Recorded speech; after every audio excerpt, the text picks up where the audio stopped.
شہر اللہ المحرم، جسے محرم الحرام بھی کہا جاتا ہے۔ محرم کا لفظی معنی ہے حرام کیا گیا، یعنی جس مہینے کی حرمت ہے، جس میں بہت سے ایسے کام حرام کیے گئے ہیں جن کو ایک مسلمان نہیں کرتا یا ان کا کرنا اس کے لیے حرام میں آتا ہے۔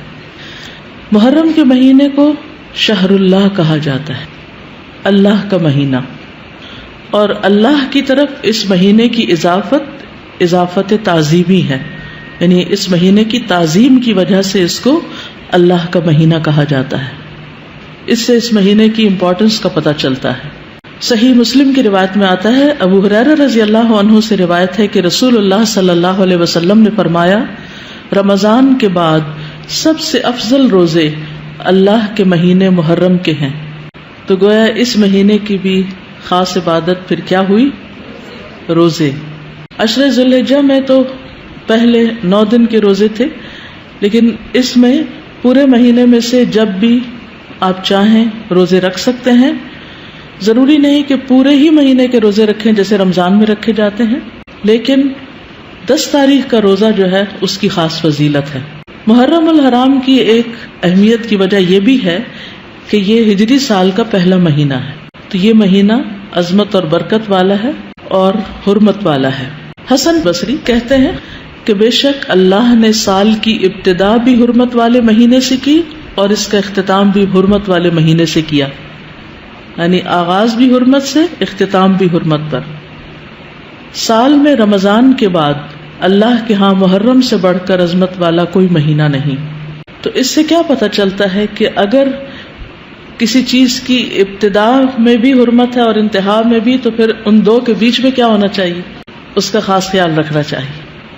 یعنی جس کام کے آغاز میں اور جس کے اختتام پر خصوصی ہدایات دی جائیں اور اللہ سبحانہ وتعالیٰ کی عبادت اور خصوصاً روزے وغیرہ کی عبادت کی طرف متوجہ کیا جائے تو سال بھر بھی پھر اس کی عادت اپنا لینی چاہیے۔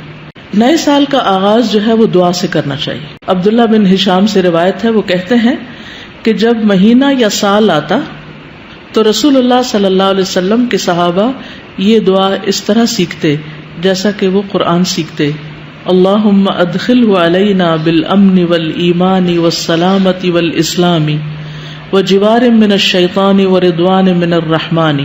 اس کا معنی ہے، اے اللہ اس مہینے کو یا اس سال کو ہمارے اوپر امن اور ایمان، سلامتی اور اسلام کے ساتھ، شیاطین سے بچاؤ یا شیطان سے بچاؤ اور رحمان کی رضامندی کے ساتھ داخل فرما۔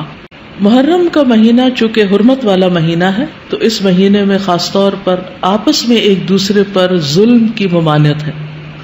قرآن مجید میں آتا ہے، ان عدت الشہور عند اللہ 12 شہرا فی کتاب اللہ یوم خلق السماوات والارض منها 4 حرم ذلک الدین القیم فلا تظلموا فیہن انفسکم۔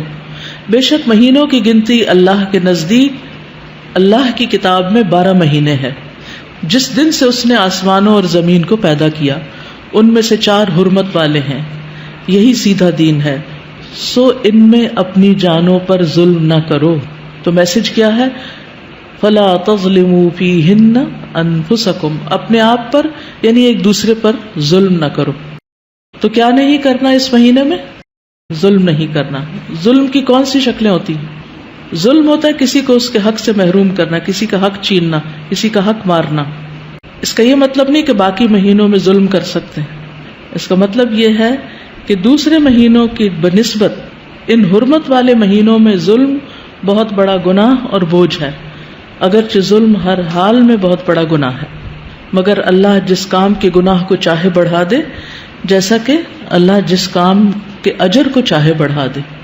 یعنی وہی نماز ہوتی ہے، وہی صدقہ خیرات ہوتا ہے، لیکن عشرہ ذی الحجہ میں کیا ہوتا ہے؟ اس کا اجر کئی گنا بڑھ جاتا ہے۔ اسی طرح حرمت والے مہینوں میں ظلم کا گناہ جو ہے وہ زیادہ ہو جاتا ہے، اور یہ 4 مہینے خاص طور پر 1/3 آف دا ایئر خاص طور پر اس لیے اس کام کے لیے رکھا گیا اور اس کی شدت کا احساس دلایا گیا تاکہ لوگ اس کی پریکٹس کریں، کانشیس ہوں، اور خصوصی طور پر اس میں اپنے آپ کو ایسے گناہوں سے بچائیں تاکہ باقی سال بھی اس پر عمل کر سکیں۔